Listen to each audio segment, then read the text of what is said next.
And it's time for the business review. Chinese truck maker Shackman has announced it will be setting up its regional headquarters in Jamaica. The company said its office will be set up by the end of this month at 6 Miles St. Andrew. The announcement follows a recent decision by Tankweld to distribute the Chinese-made trucks locally. They are used on a number of Chinese construction projects in Jamaica. Call rates to landlines have declined between $9.39 and $10.04 per minute.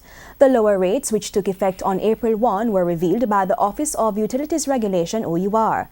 The rates were reduced after telecoms firm Cable & Wireless lost an attempt to delay them by 3 years.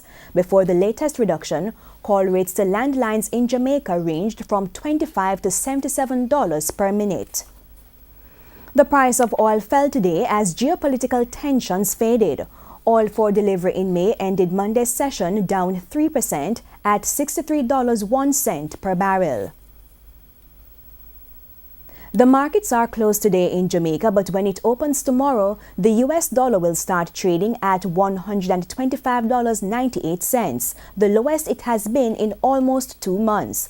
The Canadian will start at $97.19 and the pound sterling at $178.11, while the euro will begin trading at $159.18. And that's the business review, and we'll return with international stories after this break.